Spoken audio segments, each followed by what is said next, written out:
ছোট রাস্তা ওখানে দুটো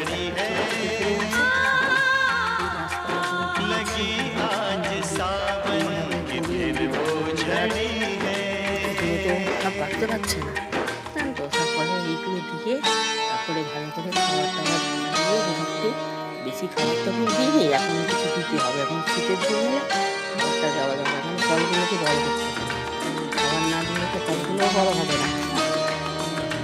গাছপালা আমাদের কোনো ব্যাপার সন্তানের মতন তাদের মানুষ করতে হয়। গাছপালা দিলেই হবে, না দিলে নষ্ট হয়। কেমন ভাবে বলে গাছটা লাগাই এখন গাছটা নষ্ট হয়ে যায়, খুবই কষ্ট। হাতে হাত করতে পারি না, আপনাদের কাছে সবসময়